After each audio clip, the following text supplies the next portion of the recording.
Thank you very much, Mr. President. Mr. President, I move that we dispense with the reading of the journal of the first session of the first special session of the 20th Congress, Wednesday, June 17, 2026, and consider the same as approved, Mr. President. Is there any objection?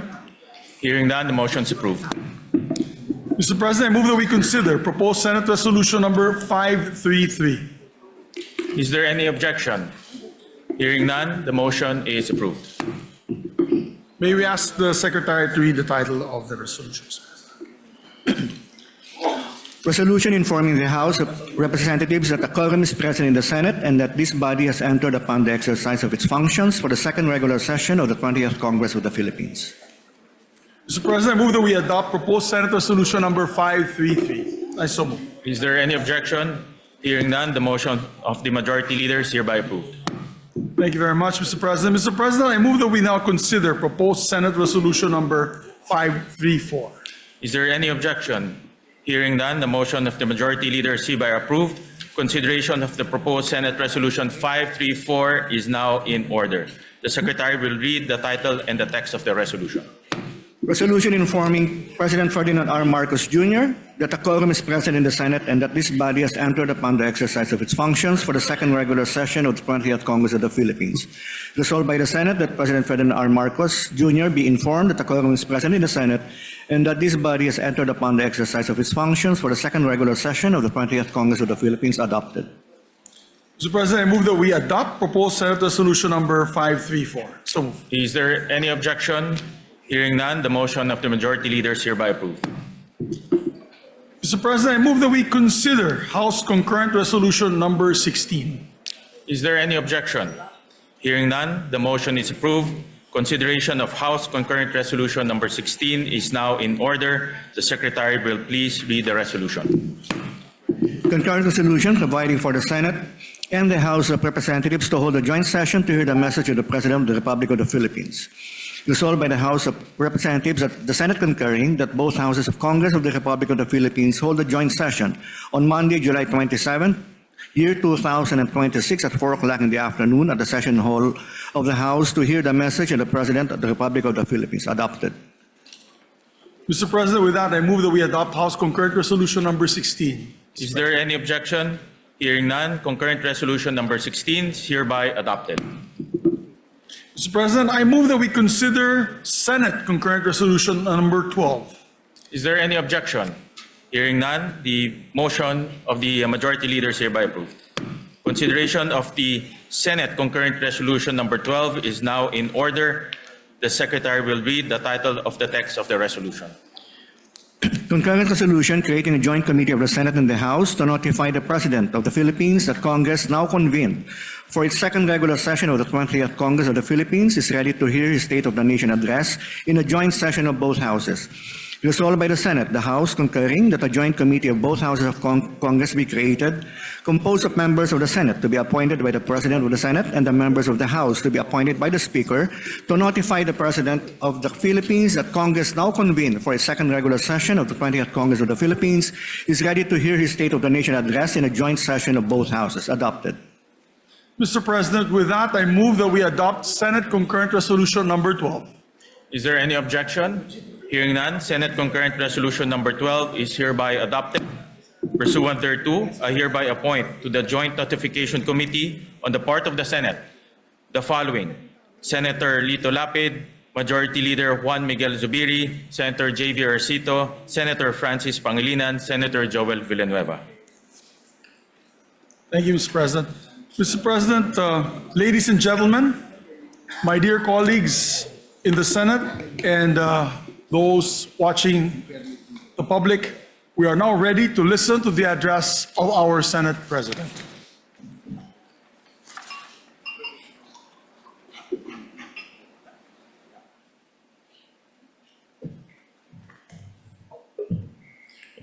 To my esteemed colleagues in the Senate, the members of the Diplomatic Corps, fellow public servants, distinguished guests, and above all, the Filipino people, good morning. Handa ang inyong Senado na harapin ang mga hamon ng ating bayan ng may linaw na layunin at agarang pagkilos. Naririnig namin ang hinaing ng bawat Pilipino at naunawaan namin ang bigat ng kanilang pang-araw-araw na buhay. Kaya ang bawat panukalang ating isusulong ay dapat magbigay ng konkretong solusyon sa kanilang mga pangangailangan at magbukas ng mas maraming pagkakataon upang makamit nila ang kanilang mga pangarap. Our work begins with the economy because no vision of national progress can take hold while families struggle to meet their basic needs. The Development Budget Coordination Committee reduced our country's economic growth forecast for 2026 from 5 to 6% to 3.5 to 4.5%.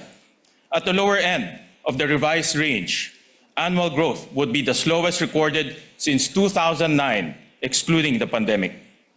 These numbers are not abstract. They translate into lower incomes, fewer job opportunities, and heavier burdens for families struggling to get by.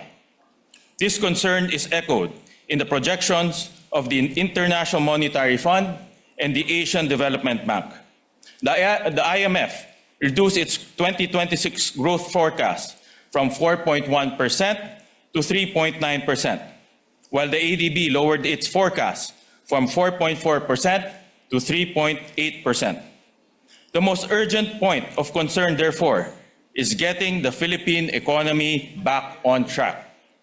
To this end, this Congress will prioritize legislation aimed at invigorating the nation's economy in support of this administration's objective. Furthermore, genuine economic recovery cannot be measured by growth figures alone. It must be felt in the things that really matter: affordable goods and services, secure jobs, and food on the table. The national budget is our most powerful tool for stimulating the economy. It is imperative that the 2027 national budget be passed on time. Its timely passage allows funding to reach critical services and ensures that new projects can begin as scheduled and meet their deadlines. The Senate also introduced significant transparency and accountability reforms in the 2026 budget process, including the live streaming of the bicameral conference and the uploading of all budget documents to the Senate Transparency Portal. These reforms must continue so our people can see that government is accountable and reliable. Kasabay ng maagap at masusing pagpapasa ng pambansang budget para sa susunod na taon, 5 pangunahing usapin ang tututukan ng inyong Senado. Mataas na presyo ng mga bilihin, maliit na take-home pay ng mga manggagawa, mahal na singil sa kuryente, kakulangan sa infrastruktura at transportasyon, at kawalan ng kasiguraduhan sa hanap buhay. Anuman ang ating katayuan sa buhay, ramdam nating lahat ang bigat ng mga problemang ito. First, we will address the continued rise in food prices. Over the past year, the average price of regular milled rice, a staple in every Filipino household, increased by almost 20%. Upang matiyak ang sapat na supply at abot-kayang presyo ng bigas, bibigyan natin ng prioridad ang mga amenda sa Rice Tarification Law na kabilang sa mga prioridad na panukala ng LEDAC. Titiyakin din natin sapat ang reserbang bigas ng NFA habang pinoprotektahan ang kita at kabuhayan ng ating mga magsasaka. Pangalawa, sa ating tututukan ang perang na iuuwi ng ating mga manggagawa. Dito nakasalalay ang kanilang kakayahang mapag-aral ang kanilang mga anak, magbayad ng kuryente at matugunan ang mga pangangailangan ng kanilang pamilya. Dahil sa mataas na inflation, nabawasan ang purchasing power o tunay na halaga ng perang kinikita ng ating mga kababayan. Ang halaga ng 100 piso noong 2018 ay katumbas na lamang ng 74 pesos ngayon. Kaya magiging prioridad ng inyong Senado ang Ginhawa Bill. Simple ang layuning ito, dagdagan ang take-home pay ng ating mga manggagawa. Sa ilalim ng panukala, ang kumikita ng hanggang 400,000 pesos sa isang taon ay hindi na magbabayad ng income tax. Tataasan din natin ang tax-free ceiling para sa mga bonus. Alisin din ang buwis sa overtime pay, holiday pay, night shift differential, hazard pay at service charge. Third, we will address the rising cost of electricity. Since December of last year, residential electricity rates in Metro Manila have steadily increased. By June, 4 months into the US-Iran war, consumers were paying as much as 14.50 pesos per kilowatt hour, up from 12.20 pesos during the same period last year. According to the recent Department of Energy briefing, the Philippines recorded the highest average electricity rate among ASEAN countries in June. These increases place an unfair burden on consumers and underscore the need for effective electricity regulation. Your Senate will work closely with the Executive and prioritize another LEDAC measure, the ERC Strengthening Bill. This measure will improve oversight, hold industry participants accountable, and ultimately protect ordinary consumers. The burden of high electricity costs extends beyond electricity. We also feel its effects in the transport sector, where our continued dependence on important petroleum leaves workers, commuters, and motorists vulnerable to events beyond our shores. The continuing effect in the Middle East has exposed the extent of this vulnerability. At the height of the crisis, diesel prices spiked to as much as 153.70 pesos per liter. The transport sector accounts for 49% of our country's petroleum imports. Your Senate will prioritize amendments to the Downstream Oil Industry Deregulation Act, another LEDAC priority measure. We will pursue greater transparency in the components of pump prices so that government can determine whether increases reflect global market prices and legitimate cost of unreasonable margins that should not be passed on the consumers.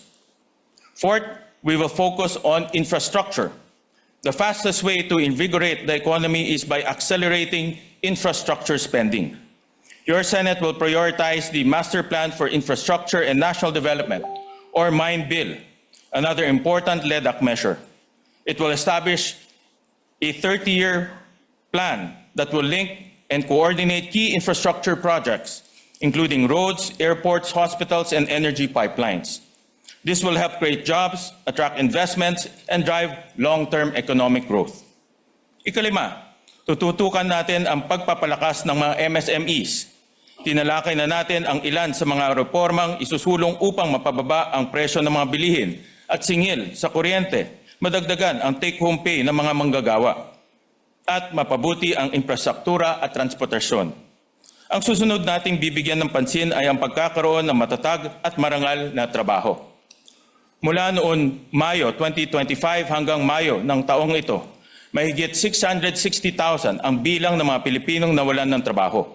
Upang maibalik ang mga nawalang trabaho at makalikha ng mga bagong oportunidad, kailangan natin palakasin ang mga negosyong nagbibigay ng hanap buhay sa ating mga kababayan. Kaya bibigyan natin ng prioridad ang mga amenda sa Magna Carta for MSMEs. Isa rin ito sa mga prioridad na panukala ng LEDAC. Mahalaga ito dahil 99.7% ng mga rehistradong negosyo sa Pilipinas ay mga micro, small, and medium enterprises or MSMEs. Hindi lamang sila nagbibigay ng hanap buhay sa milyong-milyong Pilipino. Sila ay bunga ng pagsisikap at pangarap ng ating mga kababayan mula sa mga negosyong minana sa pamilya hanggang sa mga nagsimula sa garahe o maliit na food cart. Ano man ang uri, mahalagang haligi ng ating ekonomiya ang mga MSMEs. Kabilang sa mga reformang isinusulong sa Magna Carta for MSMEs ang mas madaling pagkuha ng puhunan at credit guarantees, pati ang access sa shared services, machinery at technical support. Mabibigyan ang ating mga MSMEs ng mas maraming pagkakataong makilahok sa mga proyekto ng gobyerno. Pabibilisin din natin ang proseso ng pagbabayad sa kanila. Malaking bagay ito sa pagpapalawak at modernisasyon ng negosyo. Sa ganitong paraan, matutulungan natin makaraos ang mga MSMEs sa paghina ng ekonomiya para hindi mawalan ng trabaho ang kanilang mga empleyado. The 5 aspects we have discussed are closely interconnected.